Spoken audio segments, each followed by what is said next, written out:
जय जय शङ्कर हर हर शङ्कर जय जय शङ्कर हर हर शङ्कर जय जय शङ्कर हर हर शङ्कर जय जय शङ्कर हर. சமூக தனி வாழ்க்கை நெறிகள் தெய்வத்தின் குரல் 3ஆம் பாகம் பரோபகாரம். வேத சாஸ்திரங்களில் தான தர்மம் தொடர்கிறது. நம்மில் ஒவ்வொருவர் ஒவ்வொரு மந்திரத்தை உபதேசம் வாங்கிக் கொள்கிறோம். சிலர் சிவபஞ்சாட்சரி எடுத்துக் கொள்கிறார்கள், சிலர் நாராயண அஷ்டாட்சரி எடுத்துக் கொள்கிறார்கள். இப்படியே முருகனுக்கான ஷடக்ஷரி, ராம மந்திரம், கிருஷ்ண மந்திரம், அம்பாள் மந்திரங்கள் என்று பல இருக்கின்றன. இவற்றை அவரவர் தங்கள் இஷ்டப்படி எடுத்துக் கொள்கிறார்கள். ஆனாலும் நம் அத்தனை பேருக்கும், மனுஷ ஜன்மா எடுத்த சகலருக்கும் வேத சிரசான உபனிஷத்திலேயே உபதேசித்துள்ள மந்திரம் தத்த, தானம் பண்ணு, நல்ல கொடையாளியாக இரு என்பதுதான். நம் இஷ்டமில்லை என்பதற்கெல்லாம் இடம் இல்லாமல் இது நமக்கு வேதம் போட்டிருக்கிற ஆக்ஞை, மற்ற மந்திரங்களை ஜபிக்க வேண்டும், இந்த தத்த மந்திரத்தை காரியத்தில் பண்ணி காட்ட வேண்டும். இந்த உபதேசம் வருகிற பிருகதாரண்யக உபனிஷத் என்பது சுக்ல யஜுர்வேதத்தை சேர்ந்தது. 4 வேதங்களுக்குள் இன்று தேசம் முழுக்க ரொம்பவும் அனுஷ்டானத்தில் இருப்பது யஜுர்வேதம் தான். அதில் சுக்லம், கிருஷ்ணம் என்று 2 பிரிவு உண்டு. வட இந்தியா முழுவதிலும் பெரும்பாலும் அனுஷ்டானத்தில் இருப்பது சுக்ல யஜுஸ், தென்னிந்தியாவில் ரொம்பவும் அனுசரிக்கப்படுவது கிருஷ்ண யஜுஸ். சுக்ல யஜுஷை சேர்ந்த பிருகதாரண்யக உபனிஷத்திலிருந்து தானத்தை பற்றி சொன்னேன். இதே மாதிரி கிருஷ்ண யஜுஸில் உள்ள தைத்திரிய உபனிஷத்திலும் தானத்தை பற்றி சொல்லி இருக்கிறது. 1.11.3 அது என்ன சொல்கிறது? ஸ்ரத்தையோடு தானம் கொடுக்க வேண்டும், அஸ்ரத்தையோடு கொடுக்க கூடாது என்கிறது. ஸ்ரீயை, அதாவது செல்வத்தை கொடுக்கும் போதே மனசை ஸ்ரீயாக, அதாவது லக்ஷ்மிகரமாக, மங்களமாக, சந்தோஷமாக வைத்துக் கொண்டு கொடுக்க வேண்டும் என்கிறது. முகத்தை சுளிக்காமல் கொடுக்க வேண்டும்.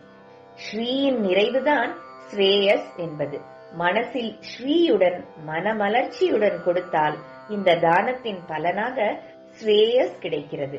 இன்னும் ஜாஸ்தி கொடுப்பதற்கு நம்மால் முடியவில்லையே என்று வெட்கத்தோடு கொடுக்க வேண்டும். ஹ்ரீயுடன் கொடு என்கிறது உபனிஷத். ஹ்ரீ என்றால் வெட்கம், லஜ்ஜை என்று அர்த்தம். புருஷ சூக்தத்தில் பகவானுக்கு ஹ்ரீ, ஸ்ரீ அதாவது லக்ஷ்மி என்று 2 பத்தினிகள் இருப்பதாக சொல்லி இருக்கிறது. இங்கேயும் லக்ஷ்மியை, அதாவது பொருளை தரும்போது ஸ்ரீயோடு கொடு, ஹ்ரீயோடு கொடு என்று சொல்லி இருக்கிறது. வெட்கம் 2 காரணத்துக்காக. ஒன்று, இன்னும் ஜாஸ்தி தர முடியவில்லையே என்று. 2வது, தானம் பண்ணுவது வெளியிலேயே தெரியக்கூடாது என்ற கௌரவமான கூச்சம். வெளியில் தெரிந்தால் மற்றவர்களும் தேகி என்று பிடுங்குவார்களோ என்பதால் அல்ல. இவன் தர்மிஷ்டன் என்று 4 பேருக்கு தெரிந்து நம்மை ஸ்தோத்திரம் பண்ண ஆரம்பித்தால் நமக்கு அகம்பாவம் வந்துவிடும். அது தானத்தின் பலனை எல்லாம் சாப்பிட்டு விட்டு போய்விடும் என்பதற்காக. தானம் பண்ணிவிட்டு நாம் நம் பெயரை பேப்பரில் போட்டுக் கொள்ளாமல் இருக்கலாம்.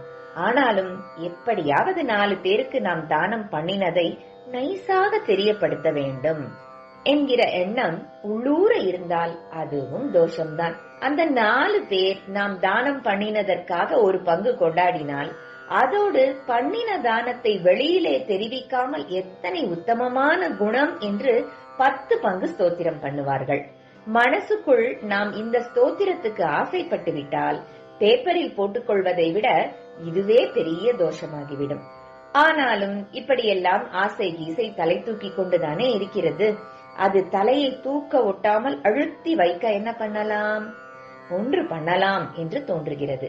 அதாவது தானம் வாங்குகிறவன் நமக்கு அந்நியன் இல்லை, நம்மவனேதான் என்ற உணர்ச்சியை நன்றாக வளர்த்து கொண்டு விட்டால் கொடுத்ததை வெளியில் சொல்லவே தோன்றாது.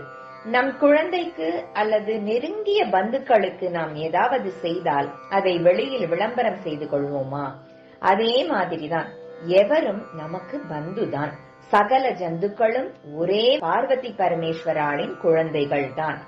அதனால் நாம் தானம் கொடுக்கிறோம் என்ற வார்த்தையை சொல்வது கூட தப்புதான். பகவான் நம்மை கொடுக்கும்படி வைத்தான், கொடுத்தோம் என்று அடங்கி பவ்யமாக கொடுக்க வேண்டும். எங்கே இதிலும் ஒரு அகங்காரம் வந்துவிடுமோ என்று பயந்து கொண்டு கொடுக்க வேண்டும். பியா தேயம் என்கிறது உபனிஷத். பியா என்றால் பயந்து கொண்டு என்று அர்த்தம். சாதாரணமாக வாங்குகிறவன் தான் பயந்து கொண்டு நிற்பான், கொடுக்கிறவன் அதட்டி கொண்டு கொடுப்பான். வாஸ்தவத்தில் கொடுக்கிறவன் தான் பயப்பட வேண்டும் என்கிறது உபனிஷத். கடைசியாக ஞானத்தோடு கொடுக்க வேண்டும் என்று முடிக்கிறது. சம்வித்துடன் என்று சொல்கிறது. சம்வித் என்றால் நிறைந்த ஞானம். கொடுக்கிறவன் வாங்கிக் கொள்கிறவன் 2 பேர் வழிகளும் வாஸ்தவத்தில் ஒருவனேதான் என்ற அறிவுதான் அந்த சம்வித். வேதத்தில் கொடையை பற்றி இவ்வளவு சொல்லி இருக்கிற மாதிரியே கீதையிலும் அத்தியாயம் 17 பகவான் சொல்லி இருக்கிறார். அவர் தானத்தில் 3 தினசு சொல்லி இருக்கிறார். 1 சாத்விகம் உத்தமமானது, 2வது ராஜசம் மத்தியமமானது, 3வது தாமசம் அதமமானது. துளி கூட பிரதியுபகாரத்தை எதிர்பார்க்காமல் தகுந்த பாத்திரத்துக்கு தகுந்த இடத்தில் தகுந்த காலத்தில் தருவதுதான் சாத்விகம். தானம் செய்வதால் கிடைக்கிற புண்ணிய பலனையும் தானம் வாங்கினவன் செய்கிற பிரதியுபகாரத்தையும் நினைத்து கொண்டு பொருளில் பற்று போகாததால் உள்ளுக்குள் கொஞ்சம் கஷ்டப்பட்டு கொண்டே கொடுக்கிற தானம் ராஜசம் என்ற வகையை சேர்ந்தது. பாத்திரம் இல்லாதவர்களுக்கு தகாத இடத்தில் தகாத காலத்தில் அவமானப்படுத்தி கொடுப்பது தாமசம். இப்படி கிருஷ்ண பரமாத்மா தானத்திலேயே டிஸ்டிங்விஷ் பாகுபாடு பண்ணுகிறார். புராணங்களிலும் எங்கு பார்த்தாலும் தானத்தின் மகிமை சொல்லி இருக்கிறது.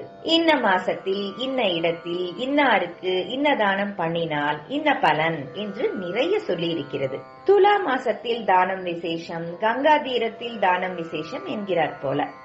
தர்ம சாஸ்திரங்களிலும் திருக்குறள், ஆத்திச்சூடி முதலான நீதி நூல்களிலும் அப்படியே ஈகையின் சிறப்பை விஸ்தாரமாக சொல்லி இருக்கிறது. ஈகை தானம் என்பதெல்லாம் என்ன? பரோபகாரத்தின் ஒரு ரூபம் தானே. ஆனபடியால் இந்து மதத்தில் பரோபகாரத்தை பற்றி ஒன்றும் இல்லை. ஆச்சாரம், அனுஷ்டானம், பூஜை, யோகம், ஆத்ம விசாரம் இதுகள்தான் உண்டு என்று நினைப்பது கொஞ்சம் கூட சரியில்லை. வேத சாஸ்திரங்களில் தான தர்மம் நிறைவுற்றது. ஜெய ஜெய சங்கர, ஹர ஹர சங்கர, மகாபெரியவா சரணம். जय जय शंकर, हर हर शंकर, जय जय शंकर, हर हर शंकर, जय जय शंकर, हर हर शंकर.